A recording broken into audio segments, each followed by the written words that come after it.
Vou falar sobre o efeito do pecado. Porque hoje, com a igreja moderna, o nosso padrão e conceito a respeito do pecado caiu. Por que que o crente, o homem que está na igreja, até fora da igreja, não tem visto o pecado da maneira que devia? Por quê? Porque o homem é um ser engenhoso, que arquiteta de tudo, inteligente, dotado de dons, dotado de consciência.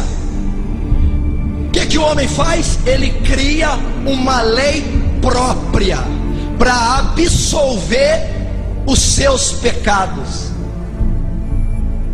Quando ele cria essa lei própria, ele esconde atrás dela e ele passa a julgar a si próprio, e o pecado, que era para ter um grande pesar, um grande efeito na vida dele, passa a não ter, porque ele se esconde atrás da sua lei que diz: não é tão grave assim, Deus ama a todos, no último dia ele me perdoa. Eu estou debaixo daquela lei, salvo uma vez, salvo para sempre. Ezequiel 18:4 diz: eis que todas as almas são minhas, como a do Pai, assim também a alma do Filho é minha, e toda alma que pecar, essa morrerá. Isaías 59 também ilustra: eis que a mão do Senhor não está encolhida para que não possa salvar, nem os seus ouvidos tapados para que não possa ouvir, mas as vossas iniquidades fazem separação entre vós e o vosso Deus, e os vossos pecados encobrem o seu rosto de vós, para que não vos ouça. Não está encolhido. Ele quer abençoar, ele quer salvar, ele quer ouvir oração, mas o pecado é uma barreira direta e instantânea contra Deus. Não adianta. A Bíblia diz que Deus é santo, é perfeito e é imaculado. Deus não compactua com o pecado jamais. Não há uma exceção para o pecado na Bíblia. Ele diz: os seus pecados fazem separação entre mim e vós, e ponto final. Você sabe qual que é o alimento do diabo? Você sabe quais são as colunas do inferno? O que sustenta o inferno? O que acende as labaredas do inferno? A gasolina do fogo do inferno? Os pilares e colunas que deixam o inferno de pé são o nosso pecado. É o pecado que dá legalidade para Satanás agir. Estão banalizando a palavra pecado, estão banalizando o sentido do poder do pecado. Sabe o que está acontecendo na igreja moderna? Sabe o que está acontecendo nesses templos recheados de gente? Não está havendo mais pesar pelo pecado, não está havendo mais um sentimento correto de arrependimento, de remido, de pesar. Quando nós pecamos, nós estamos nos acomodando ao nosso próprio pecado. Isso está totalmente errado. Isso não pode. Sabe por que o pecado está banalizado?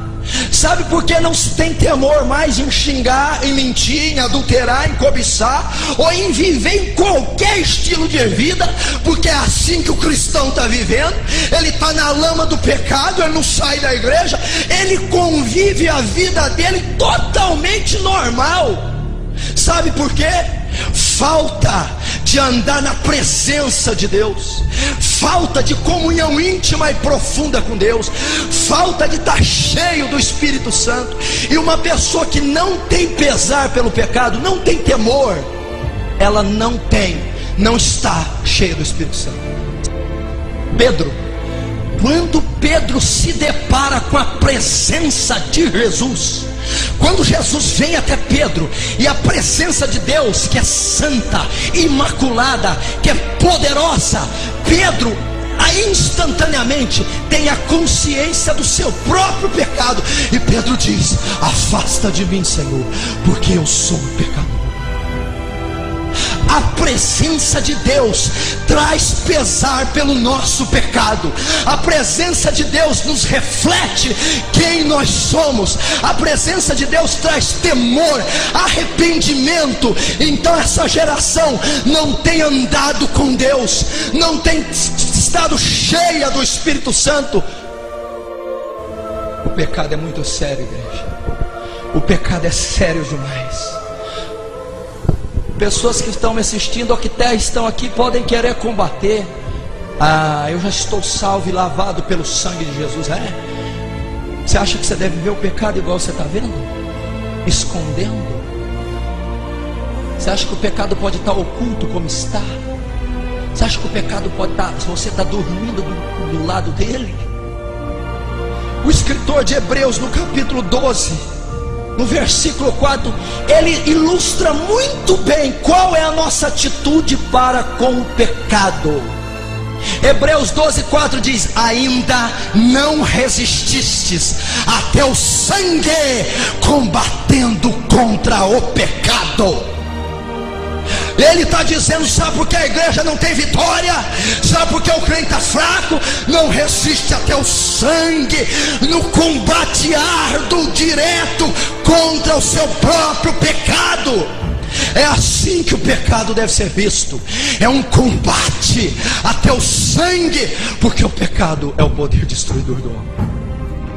O pecado tem um poder destruidor que você não tem nem ideia.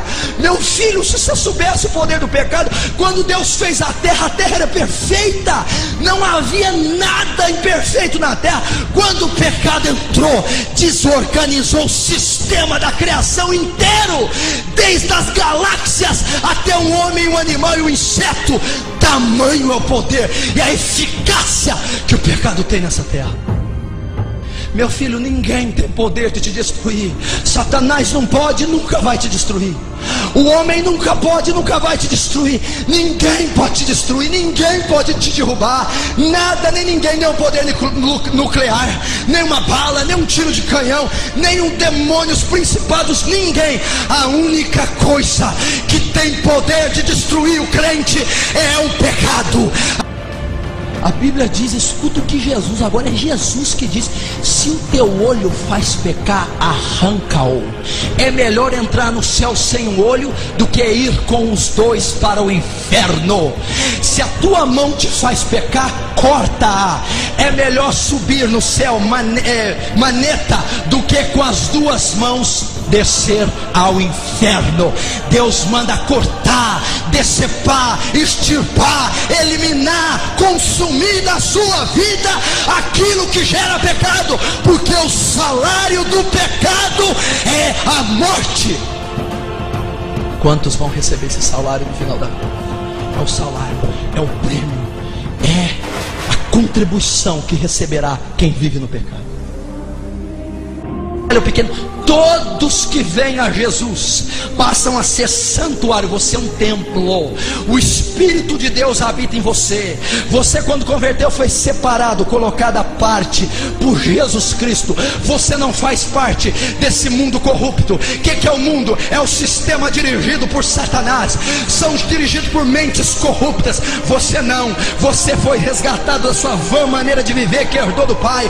Você foi trazido do império das trevas para o reino do Filho do seu amor. Você agora é nação santa, geração eleita, sacerdócio santo, povo adquirido de Deus. Você agora foi chamado para ser embaixador de Deus e não para o pecado.